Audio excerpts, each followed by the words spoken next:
How much do we tabletop gridiron gamers love the 1976 Tampa Bay Buccaneers? A lot. A whole lot.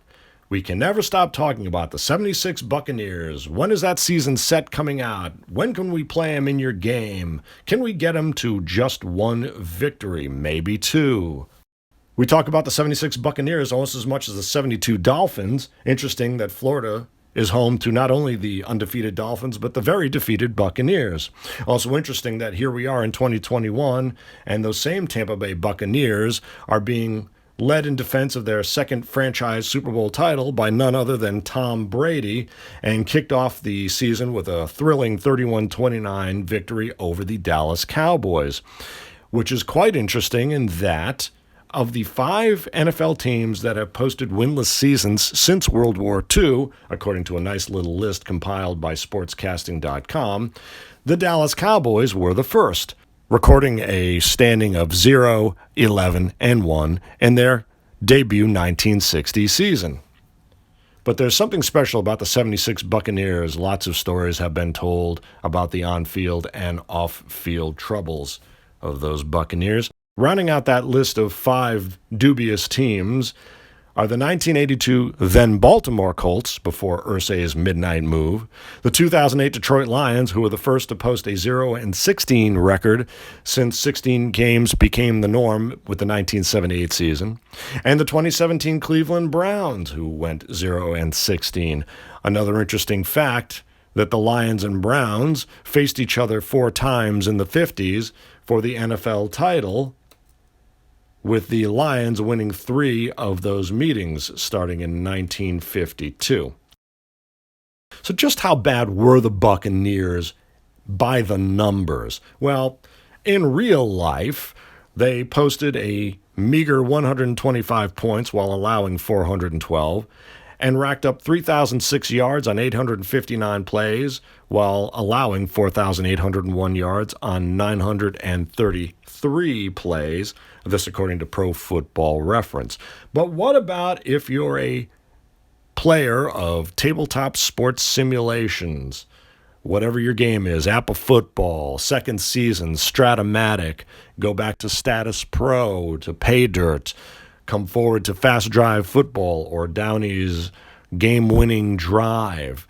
Doesn't matter. We gamers cannot get enough of the Buccaneers. You know, when I started this APBA Football Club page 10 years ago, and by the way, I'm not affiliated with APBA or any other game company, I saw someone had recounted a project replaying the 76 Buccaneers season. Of course, they had to play that incredibly mighty, powerful American Football Conference of titanic teams, the 13-1 Raiders, the Steel Curtain defense at its likely peak. I decided I'd replay the project as well. I thought it would make for some great content. I think I got my 76 Buccaneers a victory in the first game against the Oilers. I think it was 13-10, and that was it. Again, that's a very strong schedule the Buccaneers faced, particularly toward the end of the season with the Raiders, Steelers, and Patriots to round out that heinous schedule.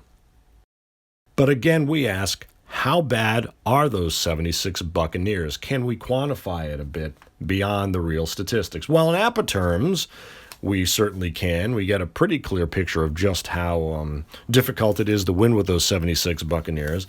For those not familiar with APBA football, very simply, when APBA creates a season set for a given NFL year, they card many of the players for all the teams. Each player gets a point rating of 1 to 5 points, 1 the worst, 5 the best. On those cards are a variety of codes and numbers that allow you to achieve results. But one of your first orders of business with the game is to create your starting offensive and defensive lineups, total the player points, and then compare the offense of one team to the defense of the other and vice versa. In comparing those points, you'll find that the offense is either at a surplus or a deficit, and that range or that number will determine your offensive index, A, B, or C, which is where you get your team's results. A, the best index, B, standard, and C, the worst.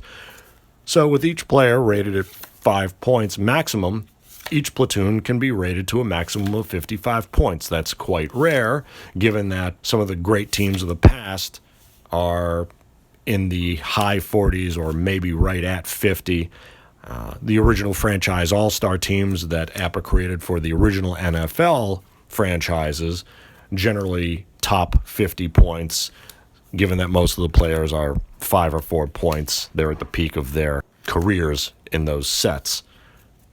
Now, there are two APBA 1976 Tampa Bay Buccaneer sets, one for the original game prior to the 1982 season, and one for the game when the rules changed with the 1982 season. Either way, it's not a pretty picture. The original 1976 Buccaneers set, as carded by APBA, gives them a meager 26 on offense and 28 on defense. Again, that's out of a possible 55. By comparison, Super Bowl teams, playoff teams, teams with, say, 9 or more wins tend to be mid to high 30s up to the mid 40s on average.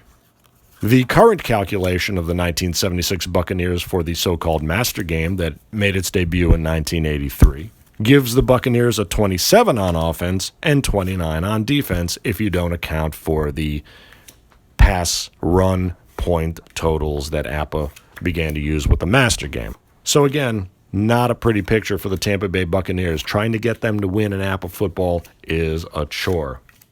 But we can't stop talking about it.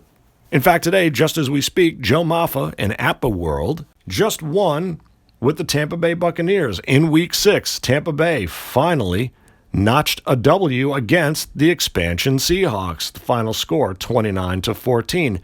And I tell you, it's an incredible feeling of relief. People are cheering him on. It's great when you get that one victory, maybe two. Again, that second half strength of schedule is a bear for the 76 Buccaneers. Now, Fast Drive Football, released by Al Wilson this summer, to great acclaim and buzz, and well-deserved, goes about things a bit differently. He uses quite colorful terms to give a sense of a team's statistical performance. And the 76 Buccaneers are hence described on offense as dull, erratic, porous, undisciplined, and inefficient. While on defense, they are inept, meek, and undisciplined. The 76 season was one of the most important and amazing to watch. But the 76 Buccaneers faced quite a hard road. Of course, in 77, they and the Seahawks flopped conferences and did the whole play everyone in the conference thing again. Now, if you look at the rest of Al Wilson's teams for the 76 season, and he made sure that his initial issue of seasons included 72 and 76, you go and look at the 13-1 Raiders, for instance, who are dynamic, secure, yet undisciplined, but ultimately efficient on offense and staunch on defense, although Al lists them as meek and passive as well. They sit right next to the 2-12 Seahawks, who are dull, shaky, and inefficient on offense, inept, soft, meek, passive, and undisciplined on defense. Now, of course, the Buccaneers posted 0 wins in that 14-game 1976 season, but who do we talk about the most? Again, the 76 Buccaneers. We don't talk about, for instance, the 76 Giants, who finished 3-11. We don't talk about the 76 Kansas City Chiefs, who finished 5-9. We don't talk about the New York Jets of 76, who also finished 3-11, like the Giants. The Buffalo Bills finished only 2-12. It may have been an incredibly difficult year for those 76 Buccaneers, but I tell you, folks, we just can't get enough of them. We love them so much in tabletop sports gaming. As soon as Fast Drive Football became available, it took about 10 minutes before folks were asking, what about those Tampa Bay Buccaneers? I'm going to play their season. Just can't get enough of them.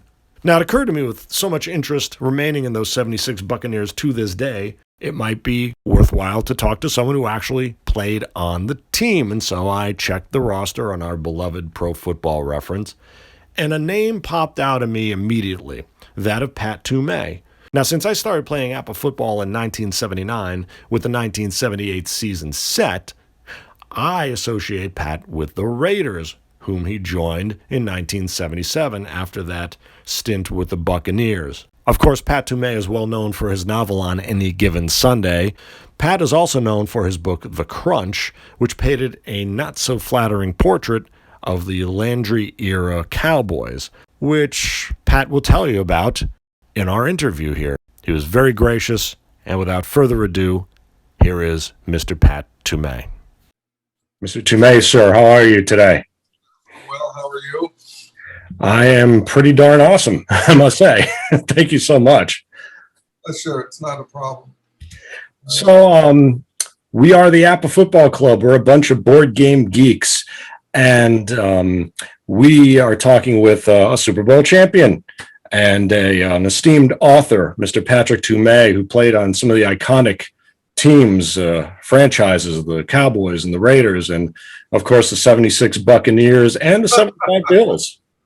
Your career ran the gamut, sir. You say you just we're on the cusp of Hall of Fame weekend. Your roommate was just inducted, sir. Who was that? Yeah, Cliff Harris was my roommate in Dallas for 5 years. Cliff Harris and Charlie Waters, one of the in that era of really dangerous safeties. That's right, and they were two great ones. Cliff came from nowhere, and he came out of Ouachita Baptist College in Arkadelphia, Arkansas, free agent. Charlie was a quarterback at Clemson in his college career, but as the Cowboys like to do, they put Charlie in a different position, turned him into a strong safety, and Cliff stuck him back there as a free safety. And our rookie season, they'd come off couple of years. The Cowboys had come off a couple of years of losses in big games against Green Bay. Couldn't win the big one. And so our year, they brought in 145 rookies and trade big. And so the competition was ferocious. I was a 6th round pick. Charlie, I think, was 3rd. Cliff was a free agent. And we landed we were on the same flight out of Dallas out to training camp in Thousand Oaks, California. And we landed at the airport. I knew Cliff a little bit, but he was on the plane. He followed me into the concourse, and he said, "Where do we go?" And I said, "Hang on." And I went to the information desk, and I said, I asked, where do we meet the Cowboy Charter out to training camp? And then when she answered me, she answered over the entire PA system of the airport. And Cliff just thought, "Oh my God, what?" And so we started there, and then we ended up rooming together for the next 5 years on the road, stuff like that. We had a lot of fun. We won some big games. I then decided to play out my option. They brought in Ed Too Tall Jones and Harvey Martin, and I went from being a starter to a situation player, and so that they could come in. And Landry's defense was very complicated, and young guys took 3 years to learn it, to embody it. And Harvey and Ed, they just started using them on pass rushes where you don't have to know the defense. And I had led the team in sacks, and then I had to become a run specialist so these guys could. And so I said, nah. So I played out my option and signed with Buffalo, which was the year after Simpson's 2,000 yard season. I kept notes during Dallas, during my turn, pretty close notes. And I sent them, after a year or so, I had 30 or 40 pages. I sent it off I gave it to selected family members as a Christmas present. As an afterthought, I sent it to the sports editor in Nashville, where I went to college, who I thought would get a kick out of him. His name was John Bibb. And unknown to me, Bibb passed them up to his publisher. who then passed them on to the editor-in-chief at W.W. Norton in New York. And then he wrote and said, "Is there any more of this?" And I said, "No, but there could be." So I started keeping a kind of journal.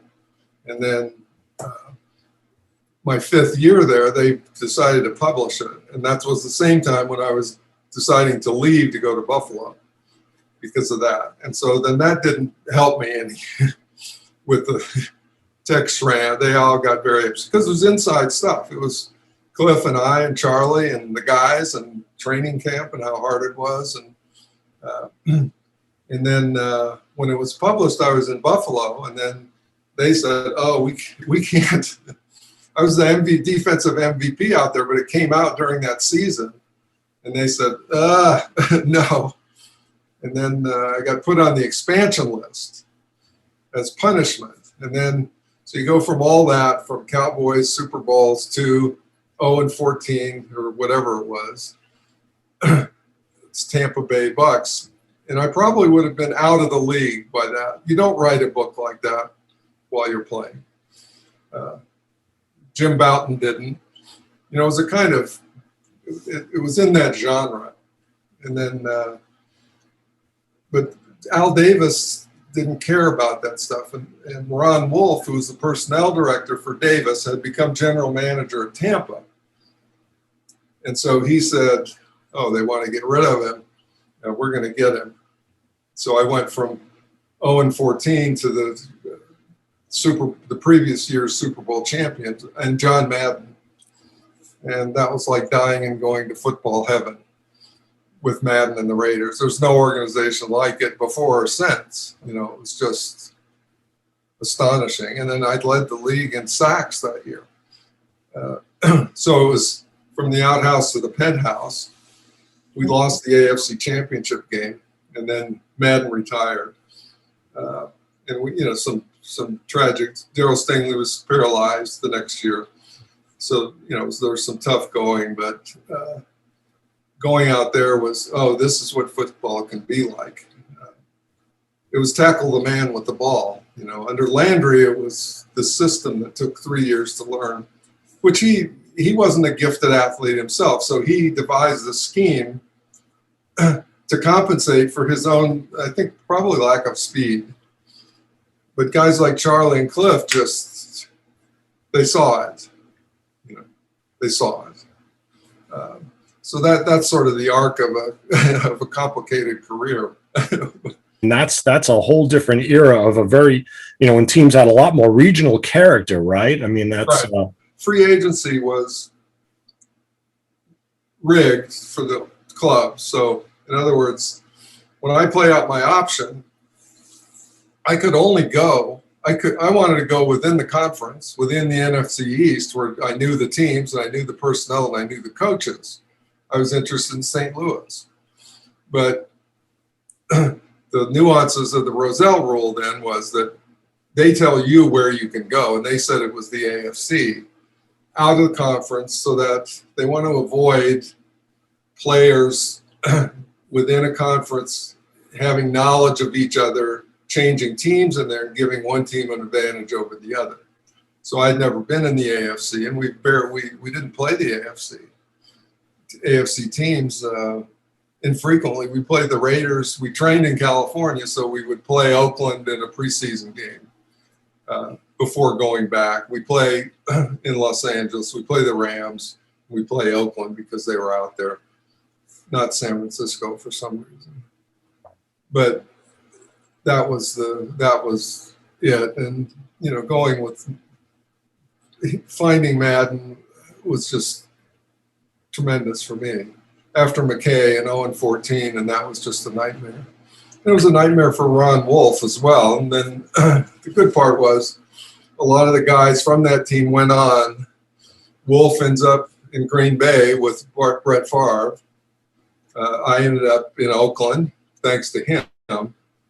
And, you know, those are the great Raider teams. That's Kenny Stabler. That's Jack Tatum. That's Freddie Biletnikoff. That's Pete Banaszak. And these guys were – this was a band of outlaws, I'll tell you. And now in Las Vegas, so it's kind of apropos. You would have been like right, and it's Mark Davis's son who's running things there. And so the Raider spirit is still very much alive. And in fact, at the new stadium out there, they put bricks in around the near the ticket outlets. They put bricks in the ground with your name and the helmet on there, so people come in and they can find themselves. And my kids have been out there and look, it's great. The book you were referring to was The Crunch, correct? About the cowboy. Yes. Experience. And then I wrote a novel later called On Any Given Sunday, which explored the possibility, the gambling in this country is a huge thing. And I started looking at that. And I played in some unusual games that stayed with me for a long time. So I wrote a novel. The commissioner liked to say that on any given Sunday, any team can beat any other team. But if you got something going on underneath that, begin to wonder. And the officials, a number of controversial games. And then I found out that you can't find out who's working what game when. You can't talk to anybody. They don't. And then I looked into how you get to become an NFL official. They find you. You don't apply. And so there was this whole thing around that. And then it just led me to say, well, given this money and given that, we could have this, right? We could have some games, when you start dealing with point spreads and all that, of a couple calls, you jerk a game out of its natural flow, and then you're in a different territory. And then the spread doesn't work. And then if you have an inkling of that beforehand, you squat your stuff in your wallet, So all of that stuff. And then Vegas, of course, fits into that whole milieu. Not that I can point to any game and say something was going on, but I can point to certain games that said, I was in the league 10 years and played in 2 Super Bowls and 4 conference championship games. And the moment I remember most is a controversial call in an important game that tilted the outcome. It's like, it was like a bolt of lightning going, what in the hell? Where are we? And that game was? It was a game against Miami late in the season with Buffalo. Simpson was off his 2,000-yard season. And we were playing in Miami. And it was I can go into it if you want. Please do. It was a tight game late. And Miami had the ball, and they ran a sweep. I was a right end, defensive end. They ran a sweep to my left, which was toward our bench. And I came down. It was Mercury Morris. He tossed the ball. Mercury Morris is starting around that end, and I'm coming down the line. And the outside linebacker forced the play, and he dumped Morris on his head, and the ball came out. It's dribbling toward our sidelines, and I'm on it. And I'm thinking touchdown. This is 6 quick going the other way. And then the head linesman comes off of the sidelines out onto the field. And he's in my way. And so I just moved him. I just gently moved him and went for the ball, and then the cornerback picked it up. And he starts, it's clear field, put us ahead. And whistles blow. And then the head linesman points at me and throws a flag. And I said, what is happening here? And there's mass confusion. Saban, this is close to our sidelines. Lou Saban, the head coach, is going crazy. And all the team is yelling and screaming, what are you talking about? And the guy called me for brushing an official. And that came from the league office. And we're all saying, what? There's no such call, of course. And then as everybody's confused trying to figure out what's going on, Miami runs a play. and they give it to Don Nottingham, and there's nothing. He just runs uncontested into the end zone, 30 yards. They give him the touchdown, and it's just an uproar. The papers, everybody thought it was for verbal abuse. The guy in Buffalo wrote a column without being at the game, blaming Saban and I for this loss, and the league then that day said it was for brushing an official. And it was crazy. So of all the moments in my 10 years that I played, that one stood out. 15 years later, Oliver Stone decides, so I wrote that play into the novel On Any Given Sunday. 15 years later, Oliver Stone decides to make a football film called Any Given Sunday. And so I wrote him a letter, and I said, that's very interesting that you're doing this. And I said, I have this novel. He said, oh, didn't know that. And so he says, great. What we'd like to do is put you in the film. And so they're filming in Miami. This is 15 years later, in the Orange Bowl. And I go, and and he's just buttering me up because it's Y.A. Tittle, it's Jim Brown, and then me. And we get there, and he lines us up for a key play, and it's the same spot on the field where the play occurred that inspired the novel 15 years earlier. And I'm thinking, oh my God, and so I stopped the whole thing. I said, Oliver, you're lining us up in the exact spot where the play occurred that inspired the novel that whose title you're now using for this picture. And he stared at me, and then I figured he'd be responsive to that kind of vertical overlay, but he just turned away and walked away. And it ended up that they paid me a little bit for being in the film. And he's trying to get the rights to the title, basically. And then I sold him the title for a minimum amount of money. But then I wrote up the whole thing. I wrote up the piece, and Dick Schaap picked it for best American sports writing. He loved it. So there was no money there either, but I got it out of my system. So football is a funny game. That's exactly, and you've written a lot of this piece from Salon, Father, Sons, and Football, sold the pieces on ESPN that talk about the 76 Bucs, talk about the friction with Herb Adderley and Tom Landry, right, things like that. So I'll and so we get down to Miami, and so I'm sitting with Y.A. Tittle and Jim Brown, and Tittle starts talking about Landry was the defensive coordinator with the Giants when he was there. And Tittle didn't want anything to do. Tittle was the sort of California conservative guy, and he was in his 70s. And Oliver Stone, he thought, this guy's a communist, he's a radical. But then his family said, you got to do this. And so he came reluctantly.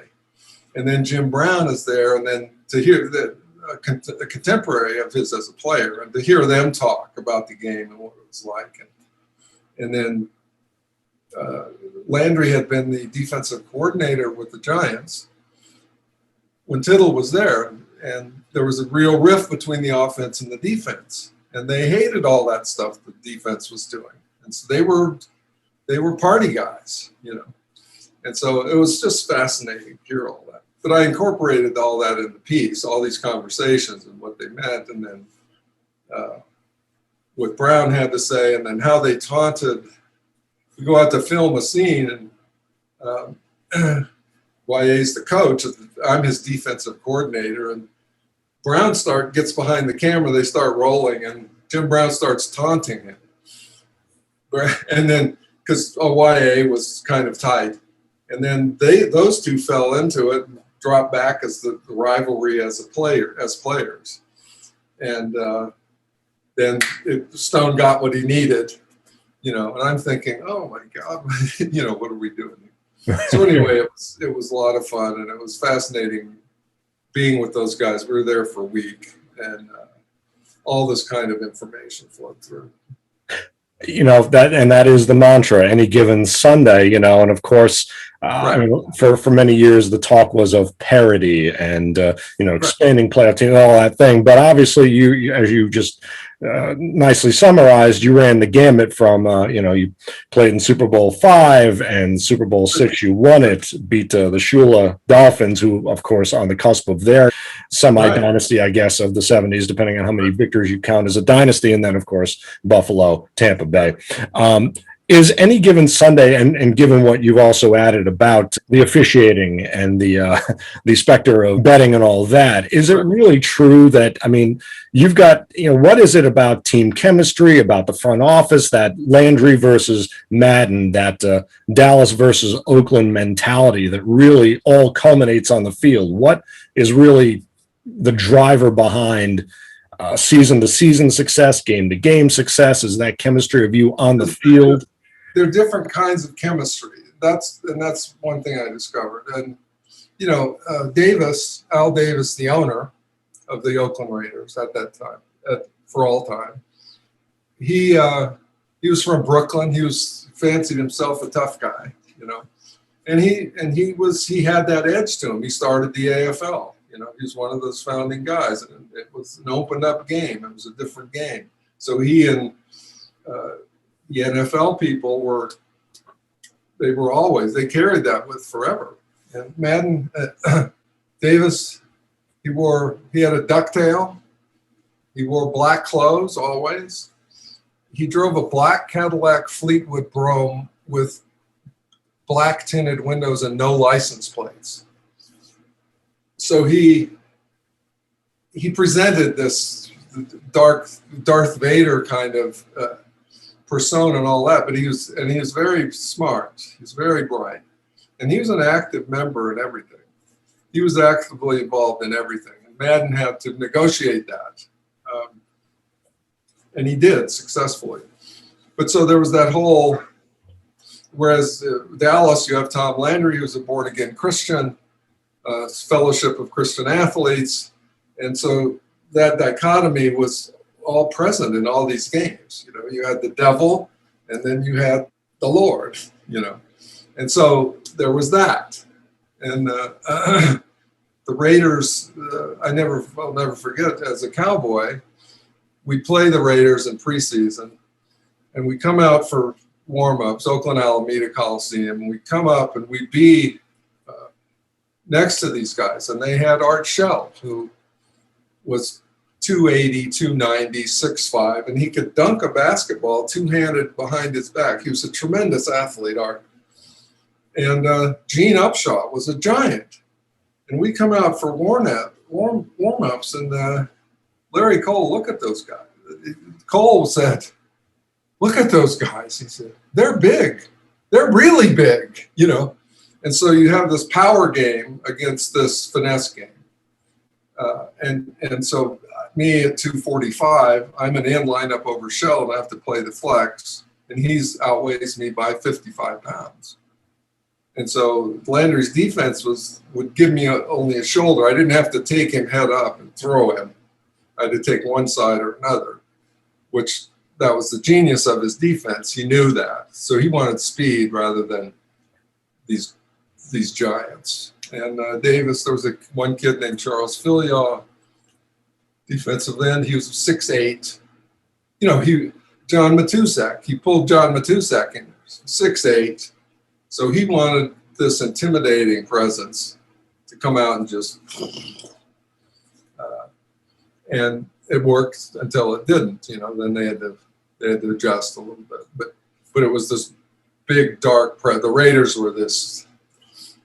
And they were out in Oakland, Huey Newton, you had all the black power stuff going on, which only accentuated their mystique, all of that stuff. So it was really fun. It was really fun. Well, now that's interesting too. We always speculate, could so and so have played in this era? And it's the running debate. And I thought I had recalled hearing that certainly in the 70s, that, as you say, you were 2 of 45. There were lighter linemen there, and you just said for speed. Speed was that kind of a general league practice that at the time you didn't have the hogs, you didn't have the 280, 330-pound nose tackles filling that line. Yeah, it was moving toward that. I think at some point a lot of teams started playing 3-4s, 3 men front, and so to play an effective I could never be a 3-man defensive lineman. You had to be a fire plug. You had to be Warren Sapp. You had to be Lyle Alzado. And all those guys were 6'1", right, and 270. So they were these fire plugs. Whereas what Landry, so I was 6'5". All his linemen, what he was looking for, the prototypes he was looking for were 6'5", 6'6", and fast. And so Lilly, 6'5", I was 6'5.5". Larry Cole was a little bit shorter. And then, Ed Too Tall Jones at 6'7", he's right in that kind of idea. But, certain people who could play for Madden they wouldn't last 5 minutes in Dallas with the system. Because Madden relied more on personal skill and ability, like Ted Hendricks. He was 6'7", linebacker. And they just let him play. It was, as I said, it was tackle the man with the ball. They'd let the players play according to their ability. Whereas in Landry's world, it was always the system ruled, and he could get undersized players. Leroy Jordan was a middle linebacker. He was 215. You compare that size with Butkus and all the other. Butkus was 260, 250. But Jordan could play the position because of the way the defense was designed. And so it was quickness rather than brute strength. It's just interesting the way the game has evolved. And now the amount of passing there is, it's become like a pinball machine. Ding. Aaron Rodgers and Brett Favre, and it's just those Peyton Manning, it's those slingshot guys, Well, and of course you mentioned the AFL, which was the high-flying new league. You had obviously the Raiders and Fred Biletnikoff, Bambi Allworth. Right, Lancel. And then you played, of course, you were with the Raiders in '78 when the league expanded to 16 games, and you had that the Mel Blount rule, the illegal chuck rule, where that really kind of is starting to open up the passing. That's right. That's right. How did that affect you with kind of having to maybe have more pressure on you to stop the play before it gets into the secondary, or what kind of adjustments did? When I went there in '77, it was just we got leads. If you're on a bad team like Tampa, you have to go out there. You have to go out there. Your job is to go out there and do what you can with. But if you're on a team like that, you never get into on defense. You never get into situations where the other team has to pass, where you can narrow their play selection by the situation. When you're on a good team, you can narrow things down to where you almost know what you force them into a situation where you know what they have to do, and then you can just wipe that out if you can. So when you're playing a good team, you're never in that situation where you can just say, "The hell with everything, I'm going to get quarterback." You have to be screens, draws, this, run. But you have to be alert to everything, and that takes the edge off the rush. So once you get ahead and force them into throwing situation, and that has its own momentum. Once that happens, and then you get one, then you get the next, and then there's interceptions and turnovers, and the game pivots. One thing that's fascinated me too is kind of that year to year. Speaking of momentum, you played in Super Bowl V, which is the first of the merger. It was a kind of it's somewhat maligned a game because of turnovers and wasn't decided till the last second. It's the only one where one of your teammates was named the MVP of the game, Mr. Howley. Right? Did that loss fuel the team to kind of tweak? Yes, but it was more than that loss. It was this string of losses. In 70 or 71, it was the Lombardi mystique that had the hex on Landry. And so upper management, in order to, if you can't defeat it, you need to incorporate it. So they trade for Forrest Gregg, the great left tackle. He was 40 something at the time, but he still had technique, and he was a big block of a guy, but he had tremendous technique. And they trade for Leroy Caffey, who was a linebacker, and they trade for Herb Adderley, the great corner. And now Landry wasn't for any of that. He didn't want to contaminate whatever he was doing. He and Lombardi had been teammates. And so there was that. Landry was defense, Lombardi was offense. And there was this. And so when Herb came in, I was a rookie, and he stayed at the Holiday Inn Central with the rookies. And so I gave him a ride out to practice every day in the late summer. He didn't have his car yet. And so we got to know each other. We talked all the time. I loved him to death. But Landry hated the whole scenario. Forrest Gregg filled in for us. He did a great job. Leroy Caffey filled in and did a great job, and was instrumental in getting to the Super Bowl, which Landry resented. He really did. And then we went to the Super Bowl and won. And Herb, he was among the most graceful people I've ever seen. He could go up, and he was like Dr. J. He'd go into the air and he'd just hang and then make the play.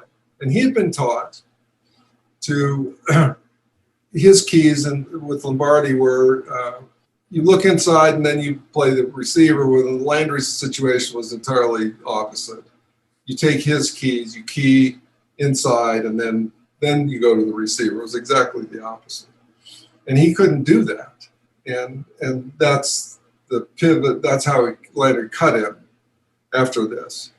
And he yelled at him one time in the team meeting, "You're cluing." So the technical language for what Herb was doing was cluing, rather than reading the keys. "You're cluing again, Herb. You're cluing again. You're cluing again. You're cluing again."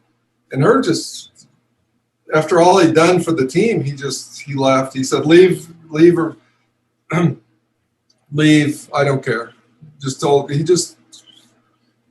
But he stayed and sat up, and he was enough of a professional not to walk away from his salary at the age he was. But then he just went on the scout team. He played a whole season on the scout team and then retired. And it was like, I revisited with him, and he talked about it at length, how hurt he was by that whole thing, the pride he had, and how he was humiliated, he felt. And why? What's the point? He'd done this, and I didn't understand it either. And we were great friends, and we were able to walk through this later. And I think it turns up in Father, Sons, and Football, in that Salon piece, the whole thing with Herb and what happened. It's quite fascinating. It's unflinching, as they say in publishing. But that's I was interested in those nuances. That's when I went to write about it, that's what I wrote about. It's all the inside stuff nobody ever hears about or understands or gets, and the personalities involved. Personalities, too. We've already discussed. Obviously, Raiders, Cowboys, 180 degrees apart. The two very distinct teams. This, by the way, is your your APBA rookie card, sir. Oh, that's pretty good. That's we're geeks here, I tell you. But on the field, so you've got the front office, you've got and obviously, speaking of Oliver Stone, the movie Platoon, you see all the personalities at work there. On the field, when you've got the quiet, the loud, does shouting work? Does, what kind of works to get a team grounded if things aren't going well, or sustain success? I mean, how much of that kind of personality interplay? It's all really contained. So you have to have guys who get that. Doesn't matter what the crowd's doing. You've got to make it, with the flow of a game, when you have to make a play, and when things are getting. And so you always have to keep that in mind and make those plays. Otherwise, and this Landry had a term for those are guys he called professionals. Put it all aside, do what they're supposed to do, make a big play, somebody, and switch the momentum and get it going. And and then if you get in front, you hold the same space. You just hold the same space and do it. And if you get behind, you stay after it, stay after it. And that was what he liked. Some people would fold up. Some people, on other teams, you'd see the whole thing collapse because something had happened. And that's what he always tried to find. And that's what the good teams really had that. The Bills, all the teams, there were guys who went in there and did that. The game might go on one play or another, but to stay in the game for a long time, you have to, A, not get hurt seriously, and B, you have to be sort of relentless in whatever's going on. So in Tampa, I played the whole season. I started the whole season, and it was 0-14, but there was enough guys there who honored that ethic. Steve Spurrier was the quarterback, and he was at the end of his career. It was clear, but he was a professional. And Bob Moore from Oakland was the tight end. He had the same thing. And then we taught, like Selman brothers were there. Leroy, he wasn't ready to start, so create situations where he was a magnificent player. You could just see it, but he didn't. It always takes a period of adjustment when you go from college to pros.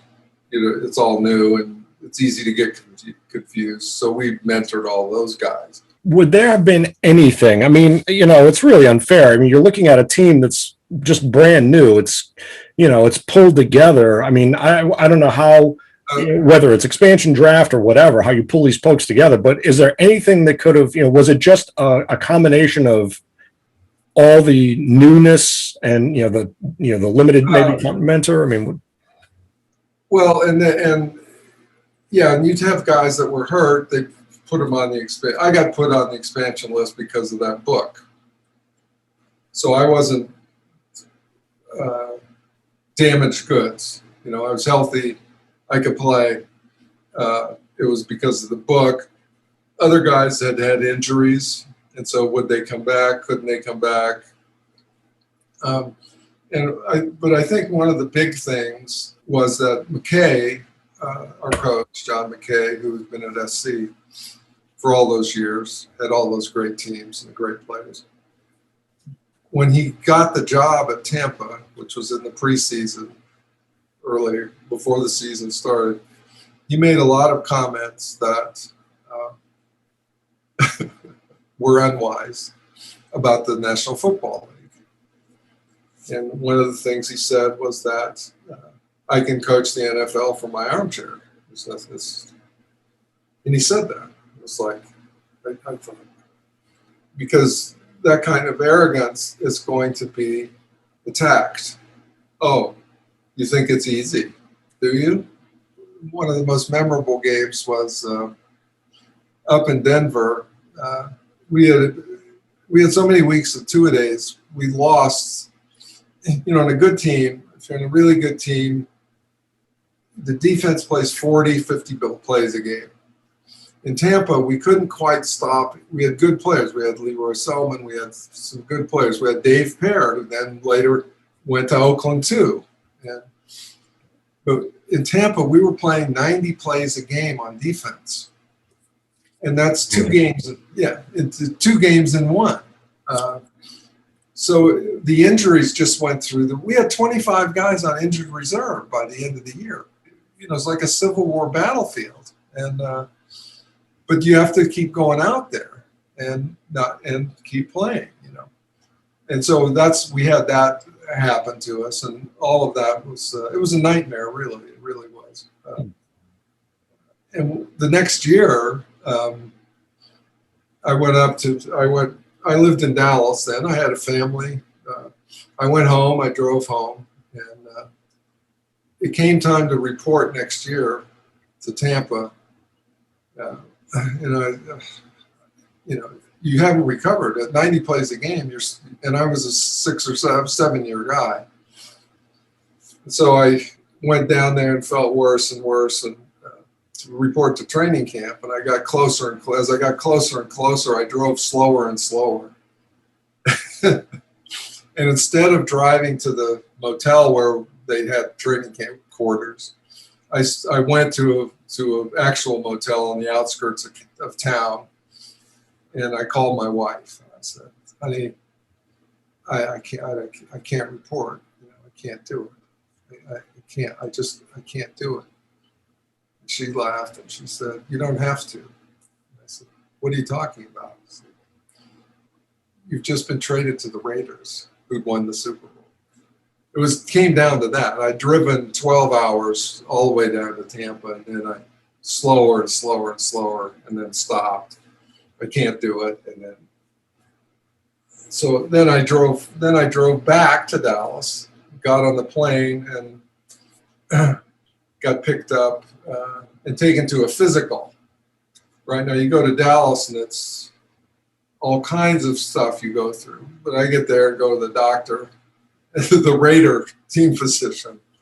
Says, "How you feeling?" I said, "Fantastic. I just got traded to you guys." He said, "Okay, that's it. You pass." So then I go up to camp and walk into the office, and Madden's there, and he said, "Now let me get."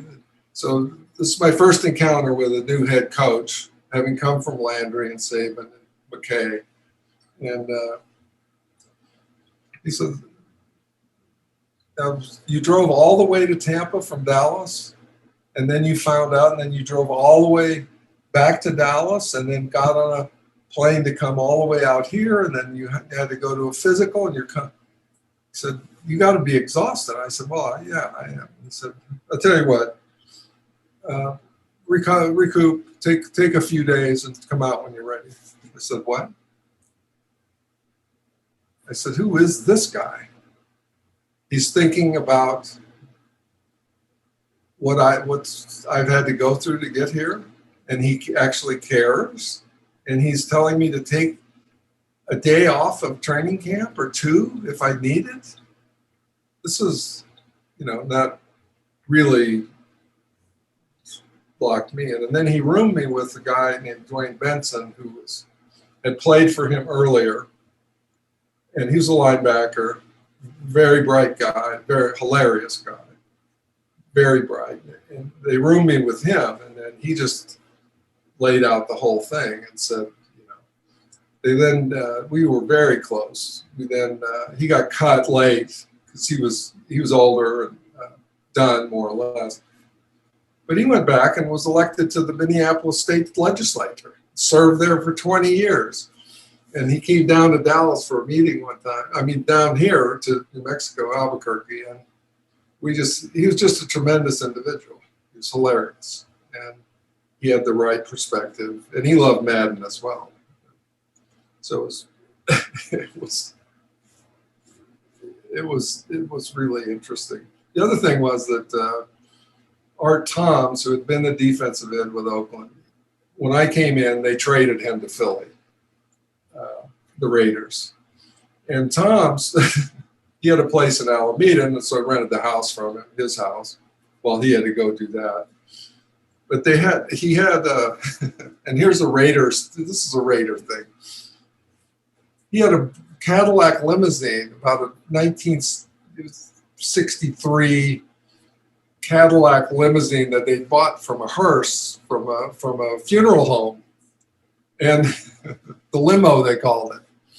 And so part of what I had to do was part of my coming and joining the Raiders was that I had to drive the limo to make sure that it was still operating whenever he came back. So we'd have this hearse pull up to the stadium.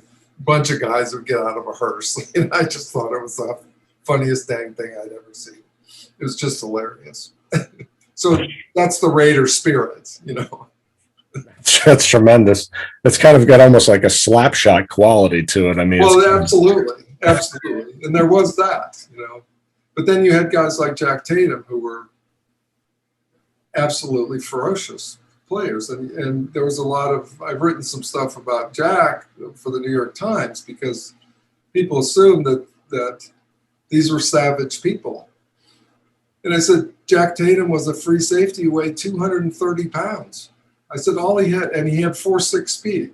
I said, all he had to do was show up. So they thought the collision with Sammy White in the Super Bowl and that he was a savage. And I said, no, Jack Tatum was a great guy. He was quiet. He was contained. He weighed 225, 230. He could run a 4.6. It's the laws of physics. F equals ma. All he had to do was show up.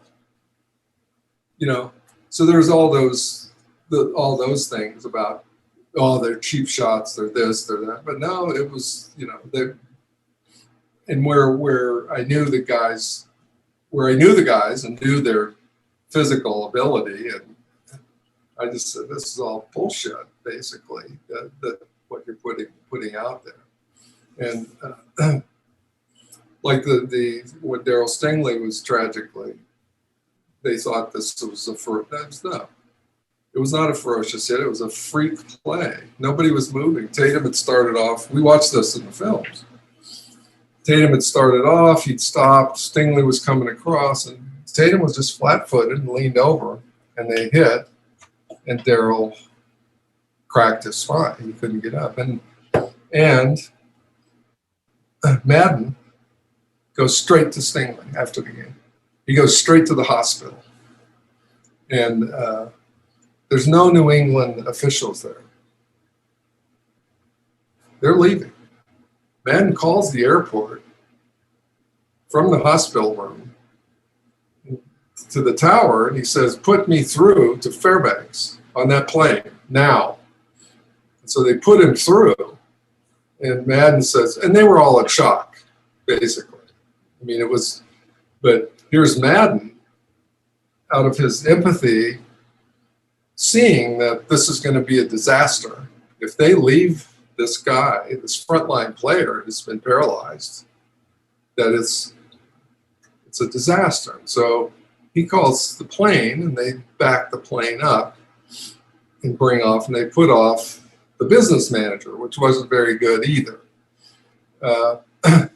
And then I found out about it from John himself, because I was new on the team, and so I'd gone back to training camp, and everybody else was living, you know, their families and all that. And I went in for breakfast, and he was there. He came in and sat down, and then he dumped it. He said, "Can you believe it?" You know, I said, "You know, so that's the kind of heart that Madden had. That's the kind of heart that he had." And, you know, I've loved him from that day on. You know, he was the perfect coach for the perfect team. And he had that, he could read people, you know, he could read people, and he didn't mind, you know, people cutting up. I mean, Hendricks would come in, and we'd be in the defensive meeting, they hand out the game plan, and Ted would look at it, and he'd say, they're running they run all away from me every time. He said, I've got a week off, and he'd throw the game plan up and leave. You know, nobody, you know, he was a character, and they just let it go because they knew he'd show up. The other thing he did was they wanted to do, when John retired Madden and the new regime started up, they wanted to do weight training. And so Hendricks had his own mock-up of a weight station built, only it had rubber inner tubes on the end of the weights. And he wheels it out to training camp and puts it there. So after practice, when it comes time to do weights, he'd go to his unit and it had beer. It had beer. What do they call them? Those little rubber containers, and he'd put a beer in there, and he'd lift his weights with the inner tubes of tires on them. And of course, the new coach was, what do I do? What do you? So it was that, but that's the end. It was the sort of end of those days. It was the end of that. That's like the old days coming to a close. And it was wonderful to see. Well, and now Tom Flores in the Hall of Fame as well. That's right. He just went in, right? And and of course the Raiders went on to win in 80 and 83 seasons. Did that kind of chemistry, because Ken Stabler, Jack Tatum, Dave Casper were sent to Houston, right? And things started to shift because they had Jim Plunkett, right? He's a Stanford guy. He was a different kind of personality. He's a very wonderful person, but he wasn't. When you talk about Snake and those guys, that's another orbit. That's another planetary orbit. But you could feel it starting to go to a more system-oriented kind of feeling. It wasn't this, Matusak. It wasn't. You had these outlandish personalities there who didn't give a shit, basically, about anything, except doing what they needed to do to stay there. And so it gradually settled down to, now Gruden, he's a system. He's discipline, boom, boom, boom. He has his own type of players that he likes and all that. You don't have the kind of wild stuff there anymore, which is fine. Things evolve. What do you think of the game today in terms of obviously player safety and kind of the system-oriented approach now? I mean, everything is, we often talk about how the game is so much more efficient, fewer turnovers, the kickers are pinpoint accurate. I mean, that's been, the player performance has been honed to such a fine point. That's right. I don't watch much.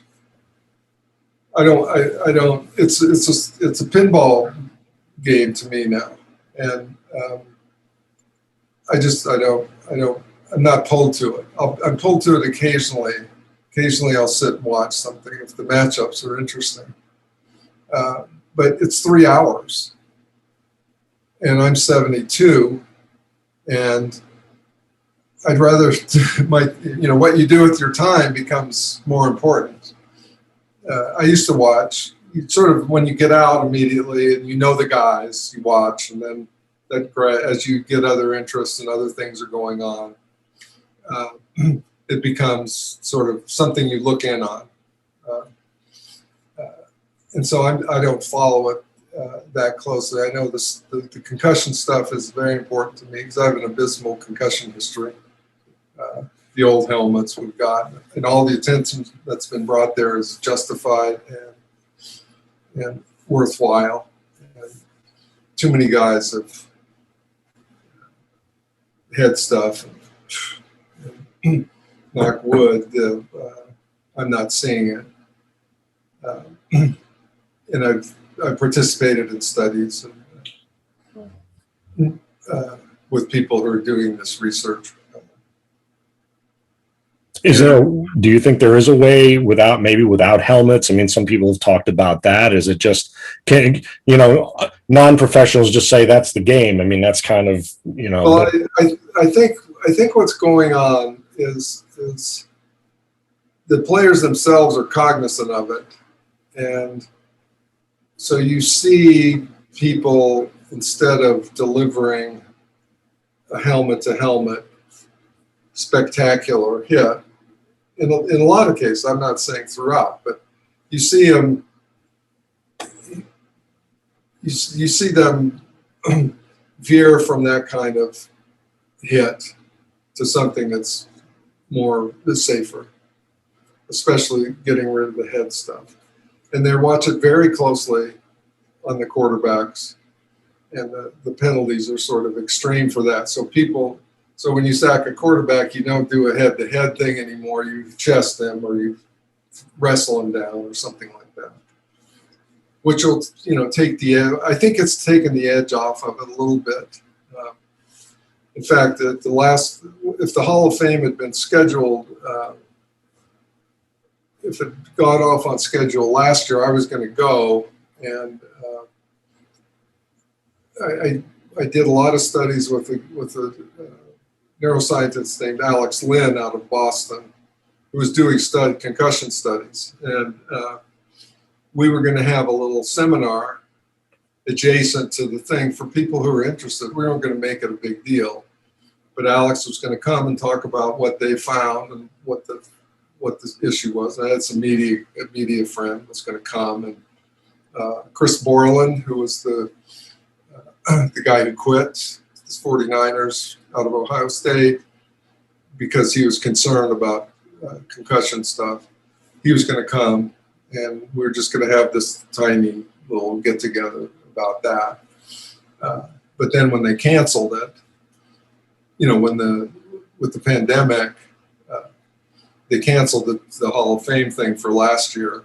That was when Cliff was being, I told him, I said, we're going to do this. You can come if you want, because he has a concussion history that's significant. And he said, I'm going into the hall. I don't want to think about that, And so, no, I get it. But then we didn't do it. And then the pandemic we didn't do it this year because the pandemic has sort of buried. Nobody's, it's not, you got to watch out. It's a much bigger event that's going on now. But I think all that kind of work has been good, and it's made people more careful because it is an issue, and a lot of people, the people who've gone through that, it's horrible. It's horrible. And it's an early death, and it's not something that Mike Webster, all those guys, there's a bunch of people who have had bad outcomes with accumulated concussions. But it feels to me like that's shifting.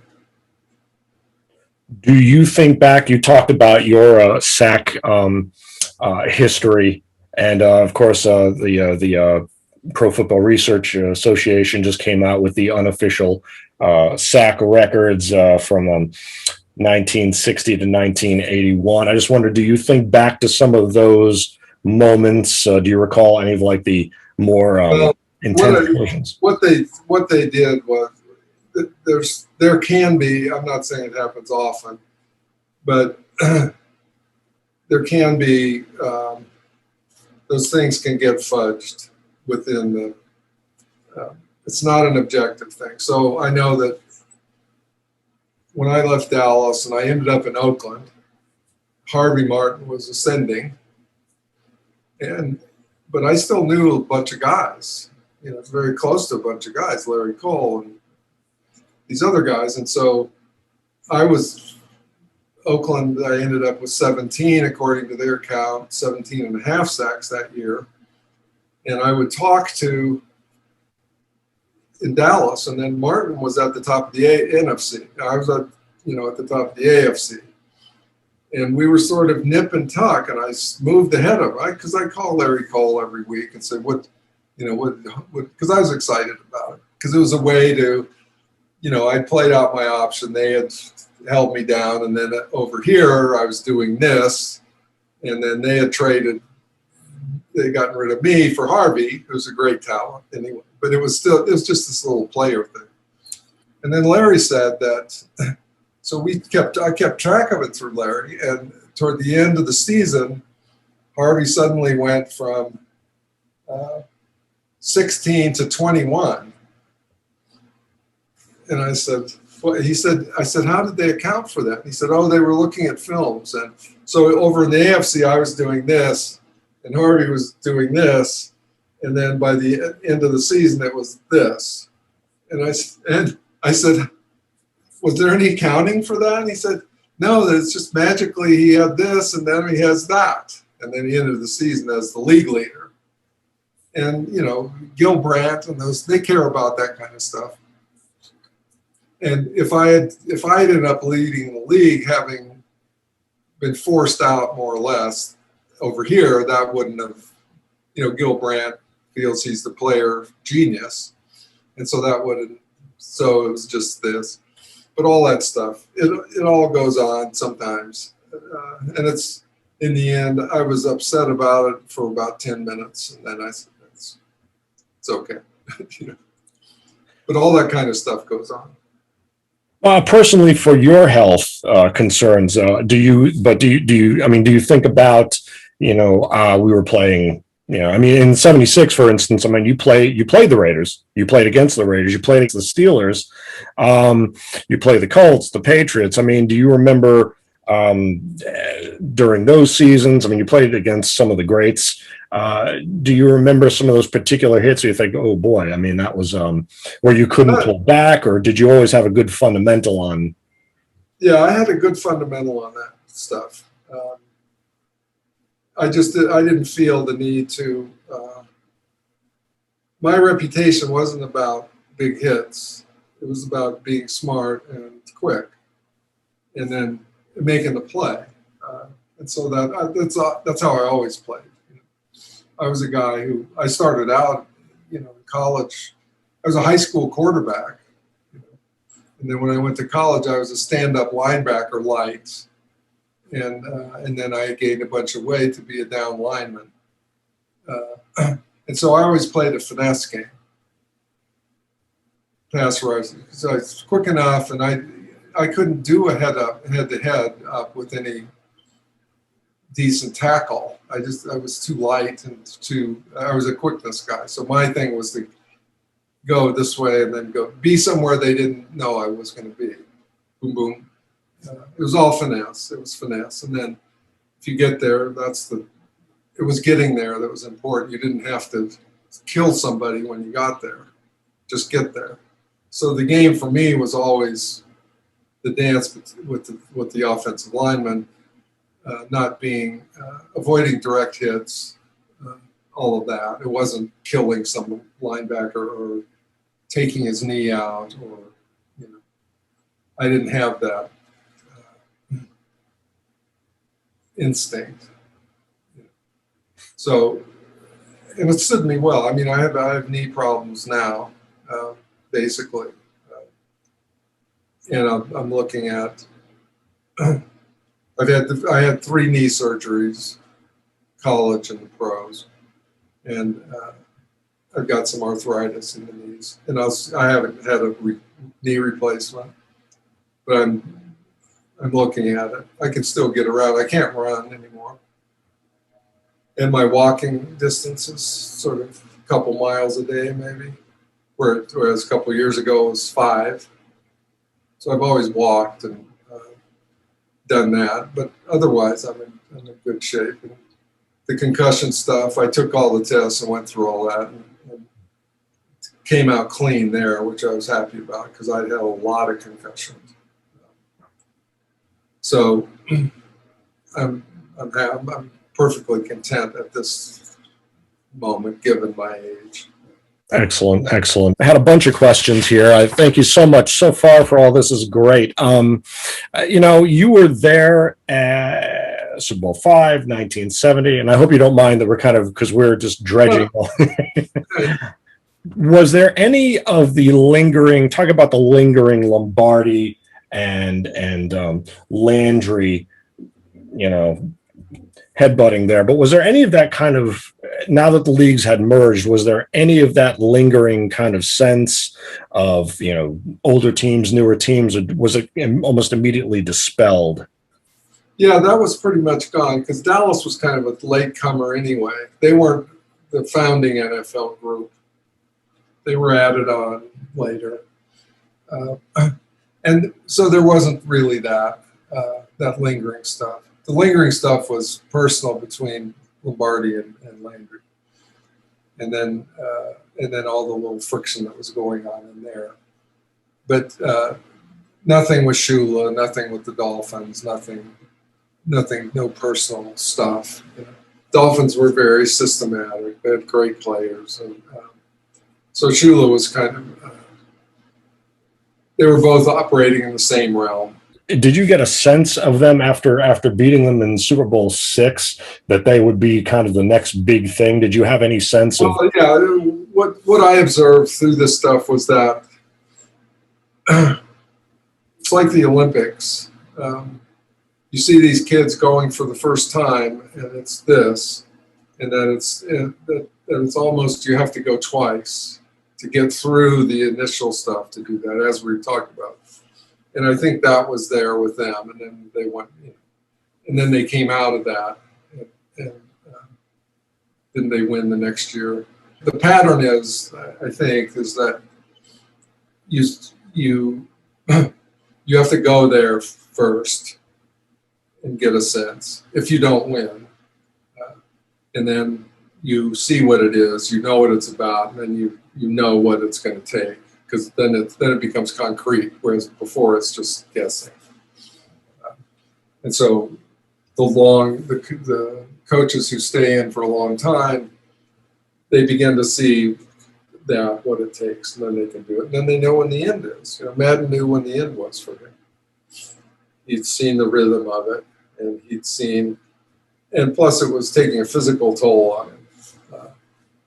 He had ulcers this last year. He'd be out there and he'd have white chalk around us because he was having to drink Malox all the time to get. It was a tough, and working for Al Davis was not an easy thing. He was just sitting on him. He was a very active owner, Al, and Madden. He dealt with that really smartly and shrewdly. But I think he began to wear down with it a little bit after all that time. And Fred Biletnikoff, didn't he too? That was kind of the one of the stories of lore that he also had kind of issues, nerves and all that. Yeah, and Freddie was a guy who, he would throw up before every game. I mean, really, he had tremendous ritual of how he dressed, and so he wasn't a big guy, and so he could take some hits. He just had the most fantastic. He had hands of wet clay, that thunk, thunk, and he was a fierce competitor. But I think that, but he wasn't a big guy, and I think and he had this ritual. He would get together, and Snake used to play with him during pregame. He would hide. He knew the ritual of getting dressed, and he would hide important elements. And then Fred would get very upset. So he was that kind of. He was that kind of fragility there, but he was a talent like nobody else. One funny story was.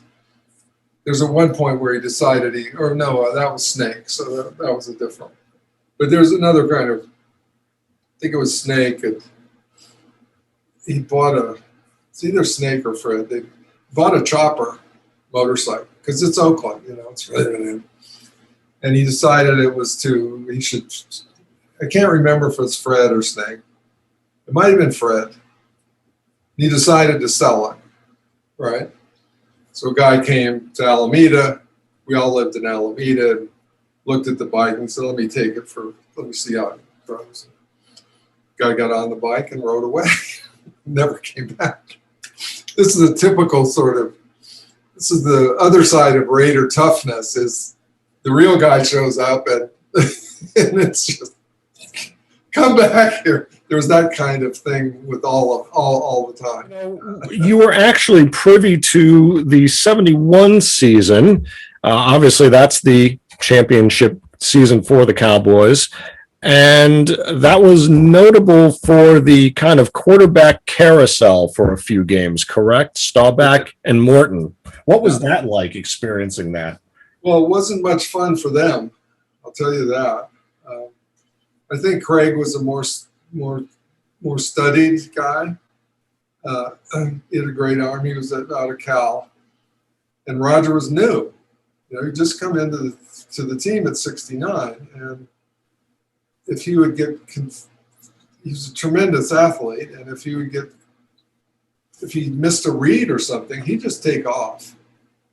And so he added that excitement, and he would make big plays. But it drove Landry kind of crazy because, number one, he could get hurt, right? He had a rocket for an arm, and the kind of Pirates, his spirit. That was how he was. But he wasn't as strong on the offenses and reading defenses when he came in as Craig was. And so I think the rotation was Landry, by instinct, if he needed a big play, he would have Craig. He would have Roger. If he needed steady, predictable, he'd have Craig. And it drove them nuts. And that didn't settle out till. On the other hand, it took a long time to understand Landry's systems. So he was bringing Roger along until he got comfortable with it, and then he became the starter. Do you still have some of those playbooks, and do you see kind of elements of flex in today's game? I haven't seen it. I think the only coach who tried it back then was Dick Nolan in San Francisco. He had coached with Landry, and he installed this flex, but I don't think anybody else understood it well enough to do it. And so I haven't seen that. When Dick Nolan retired, he was the San Francisco coach. I think that was the end of it. Nobody else had won a Super Bowl playing that defense, and that's a big deal. Because if somebody finds something successful, that's copied everywhere. And then each team hires the other guy who knows it, and they bring it in and try that. So when the 3-4 happened, which was after the 77 season, Denver beat us in the AFC championship game. And they were playing a 3-4. And so Davis hired Merle Moore, who was the Denver defensive coordinator, to come in and install it. You incorporate that, which defeats you. And then Merle Moore came in and put the 3-4 in, and they got different kind of players to play. Took them a while to do that. But the problem for me was that I led the conference at least in sacks in the four-man front the previous year, and now this guy comes in and he doesn't believe in four-man front on passing downs. He wants linebackers to go off the 3. So I'm, So for me, so I was the old school, right? And then the change comes, and that's hard. That was hard. But we played through it. We did okay, And occasionally, Davis finally said, we want to go 4 down, and so not just on passing situations, because if you have linemen who can pass rush better than the linebackers, you want them on the field. And Davis was always that kind of. He's always thinking that way as the coach of the head coach, which is what. No, I mean, when the Steelers installed a 3-4, that kind of didn't sit well with Lambert, as I recall. Right. That's that kind of the era of the staunch middle linebacker. How did you personally? I mean, you just you kind of gave a little physical indication there, but what are the And obviously the 80s, it really became the go-to defense with a different breed of linebacker, Lawrence Taylor, et cetera. I mean, but is there anything inherent to the 4-3 versus the 3-4 that makes it more utilitarian across more game situations? I don't know. I don't know. I suppose that the 3-4 must have some advantages, else they wouldn't have gone to it. They don't do things for nothing. But I was so annoyed that I'm doing this, and then suddenly that's no good. And so, well, from my perspective, it was, but there's nothing. It's a team game. Yeah, they're doing what they're doing. And so I suppose if I thought about it, I could probably come up with what the advantages were. More speed on the field. Instead of 4 linemen, you have 4 backers. And maybe it's a trade for speed. And with the way the game's gone, right, you need speed. It's 40 passes a game.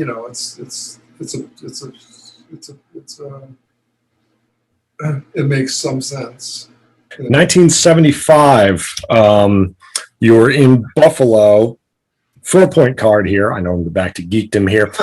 You had there are a lot of 1s and 2s in that card. You had a 44-yard interception return for touchdown against the Jets on September 21st. Do you remember that? Oh yeah, it was Joe Namath. And of course there was a guy with horrible knees by then. But it was he was throwing an out pattern, and to my side, he was throwing a quick out. One of the play where the receiver starts downfield and comes back for the cross, the ball is thrown lateral, and I come off my block and saw it, and I got it, and then took it in, and Namath, I looked over at Namath. He clapped. He was a very funny guy, but that was a lot of fun. I had a big poster of that for a long time, looking back with the ball. That was a lot of fun. Nice. That kind of thing doesn't happen very often, I'll tell you. For sure.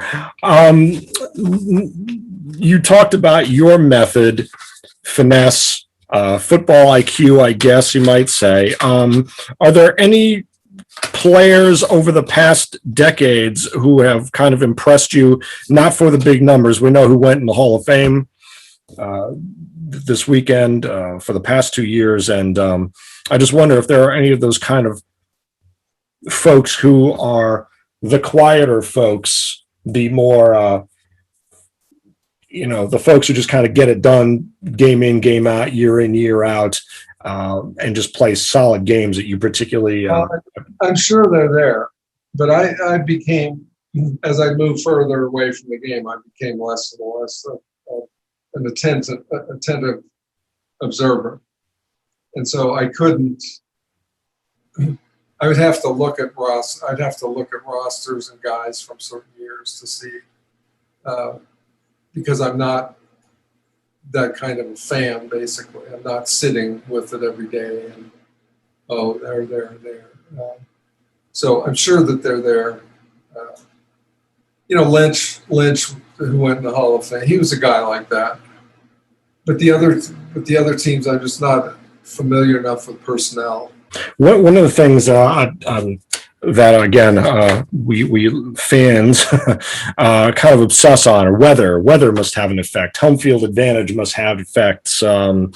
Are any of those intangibles in any way a factor in games? I mean, unless it's like, oh yeah, absolutely. You want to play at home if it's a big game. That goes without saying.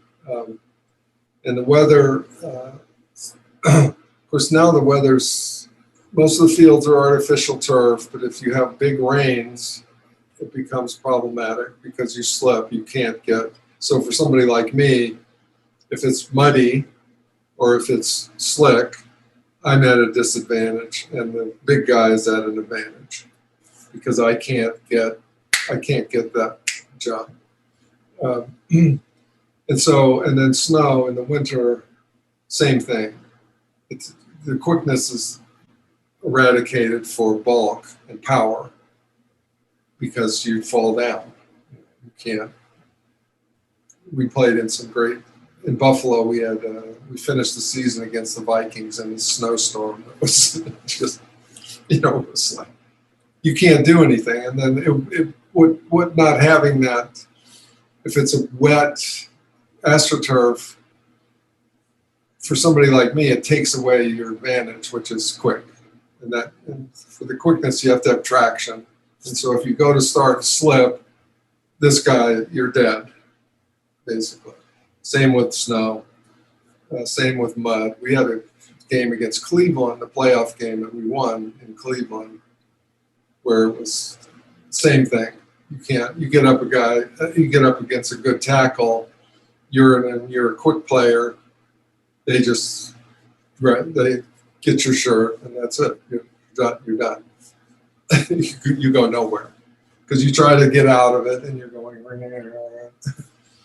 So in bad weather of all kinds, it tilts to the bigger, stronger, slower tanks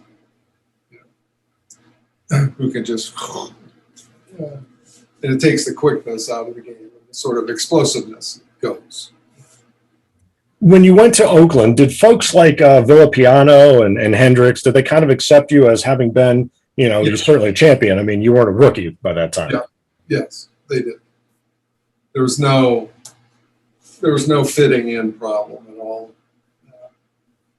Phil, all those guys, Hendricks, Otis. Well, I'll tell you, Otis Sistrunk, right? I get there and I don't have a car. He loans me his car until my car can get there. It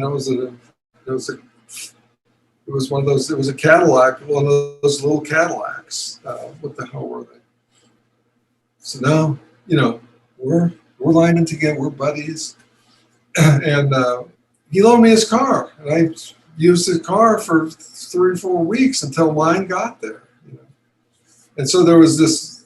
It was really great. And Phil's Foo, they called him. F-U, Foo, full.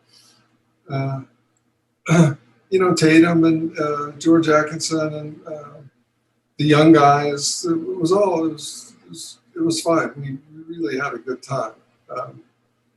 Matuzak even, but he got a little gnarly as the season went on. There were some issues there that happened, unfortunately, during the playoff game. And of course, he was already, his trajectory was short after that. And that was already starting to show up, unfortunately and sadly. And then Madden was, he just could handle these guys. He could do it. And there was, John Bella, there was Snake and Banaszak, great guys, a lot of fun, great senses of humor. So it was just, as I stayed there, I began to feel what the old school was like, because they still had that kind of spirit. It hadn't locked down into the next phase, the system stuff.